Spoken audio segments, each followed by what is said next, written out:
નમસ્કાર. રામાણીઝ institute four civil services રાજકોટમાં હું આપ સૌનું સ્વાગત કરું છું. ફરી આપ સૌની વચ્ચે રામાણી ઇન્સ્ટિટ્યૂટની સંઘર્ષ ગાથામાં ફરીથી આપનું સ્વાગત કરું છું. અત્યાર સુધી આપણે હિસાબનીસ ઓડિટર તરીકે જે બાળકો સફળ થયા છે તેમની સંઘર્ષ ગાથા જોઈ હતી. આજે આપણે આપણી વચ્ચે ઓનલાઈન બેચના ટાટ એચએસ કોમર્સના વિદ્યાર્થી કાજલબેન ડોંગા આપણી વચ્ચે ઉપસ્થિત છે. તો એને કઈ રીતે ટાટ એચએસ કોમર્સની બેચમાં જોડાઈને કઈ રીતે ટીચરની નોકરી પ્રાપ્ત કરી છે, એના કઈ રીતે એને મહેનત અને આગળ વધારી હતી, કઈ મુશ્કેલીઓ તૈયારી કરતી વખતે આવી હતી, એ આપણે કાજલબેન પાસેથી જાણીએ છીએ. કાજલબેન, પહેલાં તો તમારું ખૂબ ખૂબ સ્વાગત કરું છું અને સાથે સાથે તમને ખૂબ ખૂબ શુભેચ્છા બી પાઠવું છું કે તમે રામાણીઝ ઇન્સ્ટિટ્યૂટ સાથે જોડાઈને એક ટીચર બની ગયા છો. અને ટીચર બનતા તમને એવો ખ્યાલ આવશે કે મારે પણ રામાણી સર જેવું ટીચર બનવું છે. તો તમે રામાણી ઇન્સ્ટિટ્યૂટ સાથે કઈ રીતે પરિચિત થયા અને ટાટ એચએસની તૈયારી કઈ રીતે શરૂ કરી, એમની કથા આપણા બાળકો વચ્ચે વર્ણવો. ચોક્કસ, હા. સૌથી પહેલાં તો રામાણી ઇન્સ્ટિટ્યૂટનો પરિચય મને યુટ્યુબના માધ્યમ દ્વારા મળ્યો છે અને ત્યાર પછી ઓફિસની મુલાકાત લઈ અને ઓનલાઈન બેચ છે એ મેં જોઈન કરેલી છે. જૂન 2023માં ઓનલાઈન બેચ મેં જોઈન કરેલી. ત્યાર પછી અમારા લોકોને પ્રિલિમ્સ અને મેન્સ એક્ઝામિનેશન લેવામાં આવી, જેમાં પ્રથમ પ્રયાસે મને સફળતા મળેલી છે.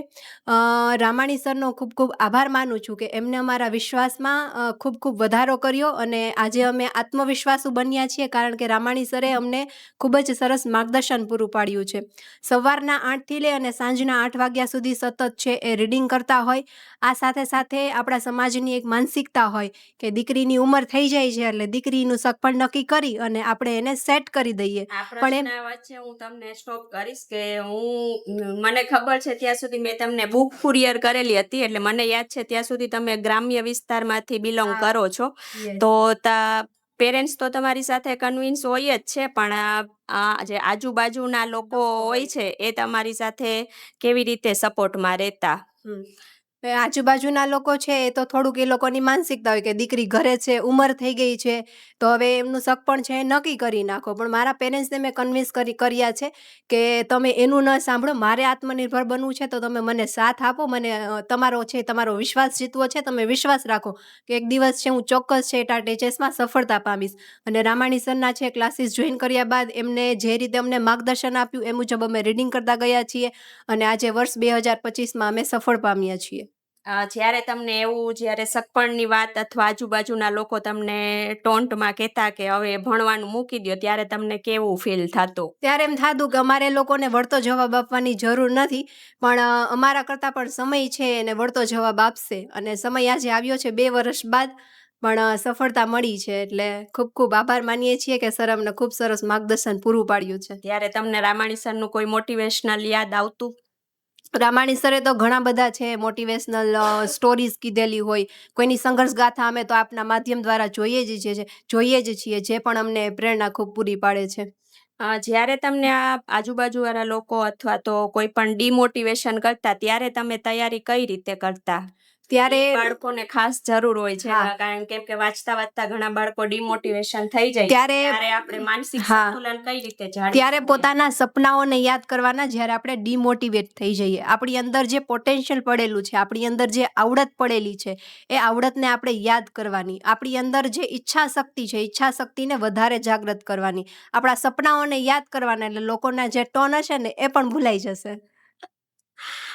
તમારી આ કેટલામી એક્ઝામ હતી?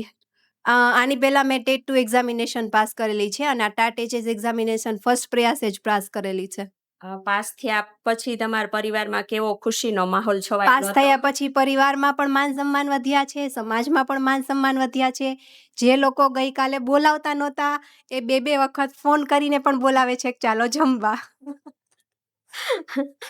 તો કાજલબેન મારા માટે તો આજે જમવાનું સ્પેશિયલ લઈ આવ્યા છે કે હું પિઝા તમારી પાસેથી બધા પાસે માગું છું એવી રીતે કાજલ આજે પિઝા અને થાબડી સાથે લઈ આવ્યા છે.